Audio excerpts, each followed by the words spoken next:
Hi everyone, welcome to Lola's Frugal Life. This is episode number 285.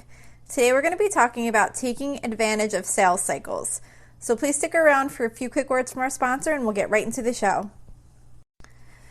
So today I wanted to talk about trying to take advantage of sales cycles. So what I mean by sales cycles is that most items that you purchase on a regular basis often have some type of cycle for how often they go on sale. So I found that this is especially true with like grocery and household type items. Did you ever buy something like laundry detergent or dishwasher detergent or something and then find out that it went on sale the following week? That drives me totally nuts. So I realized that over time, many of these items go on sale on a somewhat regular basis. So if you can kind of get yourself into a rhythm with making these purchases that you can wait a little bit longer for when they go on sale, you can always purchase them at their lowest price. So in order to do this though, you kind of need to make sure that you know your prices, because when you don't have a good idea of what things cost, it can be really difficult to take advantage of sales. So you don't want to purchase something on sale that's not a really good deal. A store might have like a 5-pound bag of potatoes on sale, but if the price is more than what you normally pay at another store, obviously you don't want to take advantage of that sale. So at the same time, if a sale is only a really small discount from your normal price, it might not be worth stocking up that much if you're not really getting like that much savings to make it worth stocking up on something.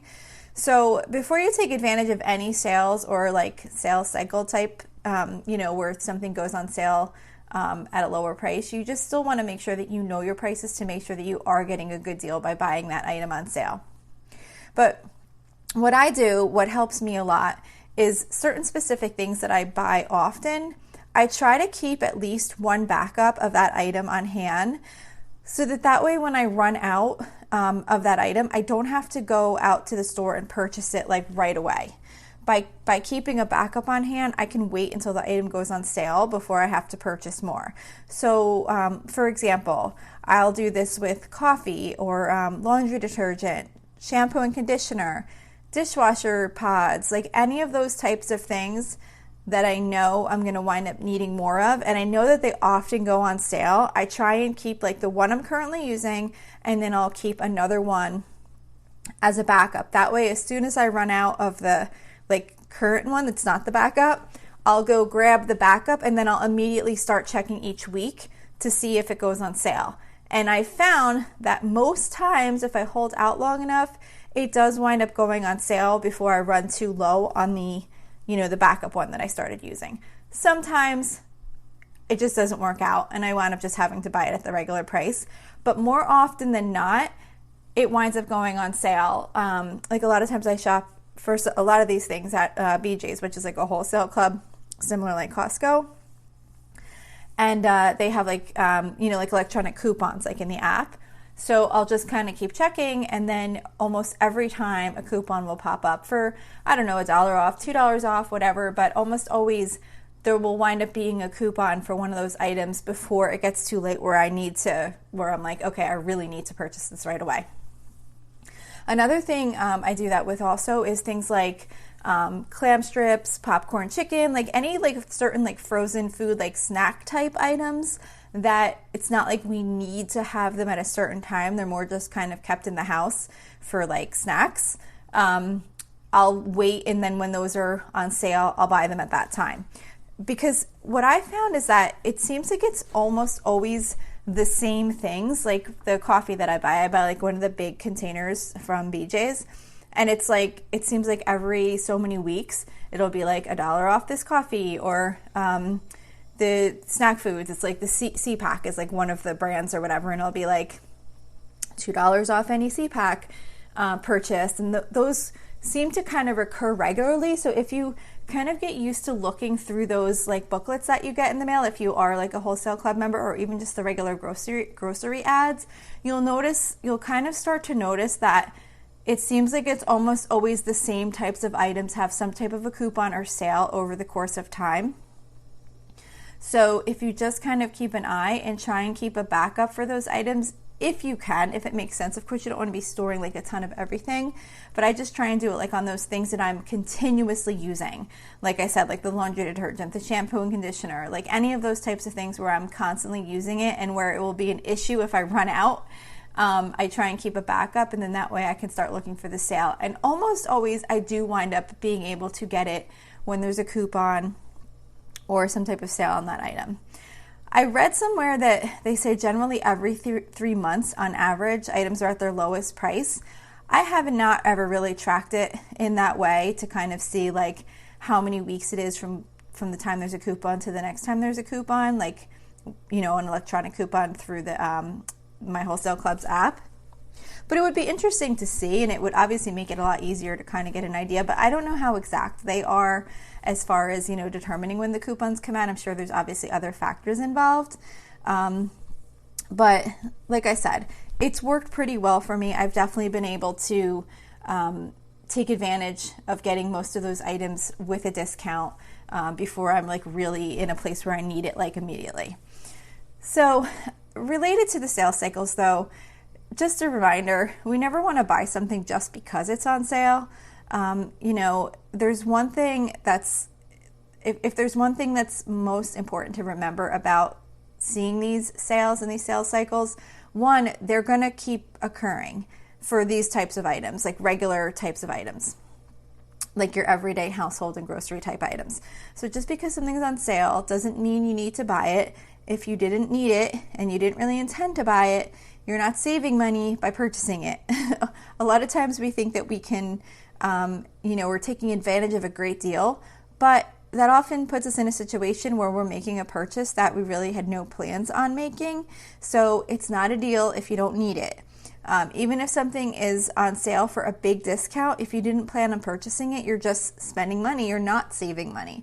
So you really want to make sure that as you see these sales occur, keep in mind that there is a cycle and it's not the last time you're going to see that sale. So if it is something that you're going to need but you don't need now or don't really want now, don't feel rushed that you have to buy this now. It will go on sale again, especially like I mentioned, these types of regular like household you know, products and groceries and things like that. Most oftentimes they're gonna go on sale again, unless it's more of like a clearance item where they're trying to get rid of it. Things rotate through sales, through like discounts and sales constantly. Another type of sales cycle that some of the stores have are like these seasonal, annual or semi-annual type sales. So if you have any certain places that you really love to shop, these aren't really like grocery or household items, but it would usually be more like, I don't know, like a Bath and Body Works or Yankee Candle. Like these are a couple that I'm going to mention. I think like Victoria's Secret does one. You know, a lot of these different types of stores will have like a semi-annual or annual sale. So if there's a store that you really love to buy their products, make a note of when those occur. Like put a reminder in your calendar so that you don't forget when those happen, because it's good to be able to take advantage of those if it's a place that you would really like to go purchase some things, and instead of going during the other parts of the year when things might not be on sale and buying at full price, it's great to be able to go in and get some of those things on sale. Typically, you're going to find things at a really good deal at these like semi-annual and annual sales, because they're trying to blow things out to make room for new things. But at the same time, like I said before, you still have to know your prices, because if you don't know what these types of items typically cost at the store when they're not on sale, you don't want to wind up getting yourself in a situation where you're buying something that appears to be on sale, but it's really not much of a better deal. So I can't say that I have too many of these types of stores that I do this with, but I do have a couple. Probably the one that I really do the most, and I'm sure I've definitely mentioned this before, but I love Bath and Body Works. Their hand soaps, their body washes, their lotions. So what I do is I have a sinking fund where I save up a few dollars each week throughout the whole year. And then I have a note in my phone for when the semi-annual sale occurs. I believe it's January and July, I think, if I remember right, when they have those sales. So that way, since I'm saving a little bit throughout the year, when that sale hits, I'm able to go and just like stock up on everything that I need. And I do check, like I'll check my stock. I have like a little stock in my closet of like, you know, the body washes and the lotions and stuff, and I'll kind of see, you know, like what I have of each. If I have like an enormous amount of body wash, I'm not going to go buy more body wash, but maybe I say I'm running low on soaps or whatever. So I'll go and I'll stock up on whatever I need. And I only pretty much try to buy the clearance items that are like 75% off. So I know I'm getting a really great deal, and I'm only buying things that I know I'm going to actually use. So that one really works out well for me because I'm never buying the items at full price. I know Yankee Candle has a semi-annual sale also where, I don't know, it's usually like maybe buy 2 candles, get 2 free or whatever. I'm not sure what the actual details are. I think I've maybe only taken advantage of that one maybe once or so just by coincidence. It wasn't that I really planned for it. Bath & Body Works also has a candle day where you can get their candles for pretty inexpensive. So, you know, if there's any of those types of home goods type stores, I didn't mean literally like the store Home Goods, but same type of thing. Any of those types of stores that you enjoy shopping at, if you know that they have like a clearance event once or twice a year, just make note of that and put a little bit of money aside, and then that way you know you can go take advantage and not have to pay full price for some of these common type items that they sell. Another tip that's kind of like a sales cycle is after holiday sales. So I used to love after holiday sales, but I honestly don't seem to do as well at these anymore recently. I still do go and pick up some things, mostly at like the after Christmas type sales. I always make sure to pick up like wrapping paper, tissue paper, gift tags, holiday cards, that type of stuff. But I feel like for me, the selection isn't as good as it used to be. I don't know if maybe the stores have come up with better ways to manage inventory, or they put things on sale earlier so that there's not as many products to put on clearance. But to me, it doesn't seem as great as it was in the past. I do have to say this year we went to Michael's though after Christmas, and I found a bunch of good stuff there. I had gone to Walmart the day after Christmas, and they really didn't have pretty much anything. It was really kind of disappointing. But either way, there still are some things that you can pick up on clearance after holidays, and not just Christmas. I mean, if you're looking for some, you know, cute party supplies for New Year's, you can often find them after New Year's. You can find cute 4th of July stuff after 4th of July. So any of those types of things that you might want to plan ahead and just get some cute things. And then it's always fun when that following year comes around, you're like, oh, that's right, I forgot I got these 4th of July plates on clearance, or, you know, Memorial Day, or I don't know, whatever, the different holidays. It's kind of fun to have some of those things sometimes. If you're like me, I wouldn't normally buy those types of things when the holidays happen because I always feel like they're overpriced. But it's kind of fun to be able to get them like after the fact and then just kind of put them aside, as long as you put them somewhere that you remember that you have them, or put like a reminder in your phone so you don't forget. So after holiday sales, I don't know, sometimes they can be good. Sometimes I feel like they've gotten not as fun. I just think that maybe, like I said, the stores are having better luck with actually managing their inventory properly so they don't have as much stuff left over, because I used to get really great deals. If you have any great stores, I'd love to hear about them where you do find a lot of good stuff. I was really happy with Michael's this year. We found some really cute things, and even like a couple of cute little decorations that I got to put away for the following year. But that's another cyclical type of sale that you can try and take advantage of.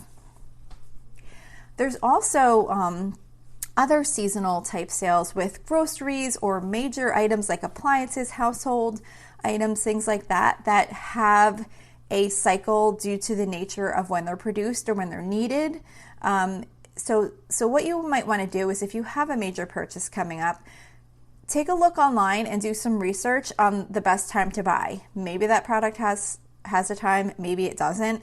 But I have definitely found a lot of websites that kind of tell you like when it's best time to buy like a dishwasher, or like generally appliances, or a TV. Like computers, for example, they're often discounted in like July and August to encourage back to school purchases. Late August is a great time to buy summer clothes. Late January is a great time to buy winter clothes. It's like right before the new season's clothing comes in, but not too late that you're just kind of picking through the scraps of what's left in the clearance rack. I love the clearance rack. Like, I love buying clothes on clearance when I need something. But you know, when you go and it's kind of too late and all that's left is like all the just things that nobody really wanted. So you want to kind of get it like right at that right time as they're gonna start switching, but it's not like there's nothing left yet.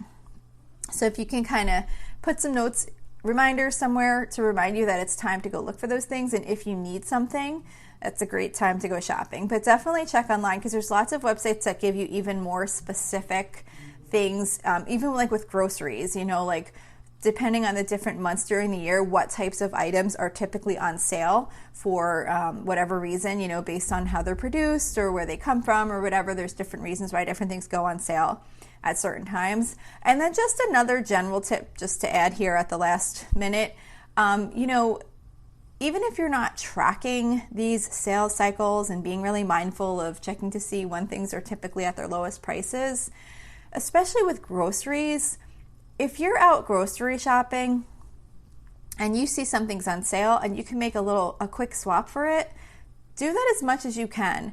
I definitely find this happens most easily with me with like a meat or vegetables a lot of times. Like, say if I'm planning to make, I don't know, mashed potatoes one night and I see that like sweet potatoes are on a really good sale, and I'm like, okay, well with that meal, that would work just as well. Or if I'm going to do like green beans and I see that Brussels sprouts are on sale, you know, anything that could kind of, you could swap out and would still make sense in a meal. Or maybe you were going to do pork chops, but you see that there's a steak that's on a really good deal. So just kind of keep in mind to look out for those items and see if you can kind of make any swaps to save money in that way too. It's not 100% related to the sales cycle, to monitoring the sales cycles, but just another little tip I wanted to throw in there, because that can be really helpful as far as taking advantage of sales. So that's it for today's episode. I hope you found this helpful. Don't forget, you can always email me with any questions or suggestions at lolasfrugallife@gmail.com. You can follow me on Instagram and Facebook at Lola's Frugal Life. You can also find my blog posts for each episode on my website at lolasfrugallife.com. We have a private listeners group at facebook.com/groups/Lola's Frugal Life. And if you enjoy the show, please make sure to subscribe on Apple Podcasts, Spotify, YouTube, or wherever you listen from. And I would love it if you would screenshot the show and tag me on Instagram so I could see you're listening. Also, if you can take a couple of seconds to rate and review the podcast, that would be really helpful to me. Those ratings and reviews are what help the podcast come up more favorably in search results, which is really helpful to me. And there's also a link in the show notes to financially support the podcast if that's something you're interested in. So that's it for today. Thank you so much for listening, and I hope you have a really awesome day. Are you in the mood to learn something new? Well, Skillshare is now offering 1 month free of Skillshare Premium. Unlock a passion, side hustle, or new professional skill with thousands of classes in design, business, and more. Start your 1 month free trial now by using the link within the podcast notes for this episode. There's no commitment and you can cancel at any time. So why not go ahead and learn a new skill that you have always wanted to have?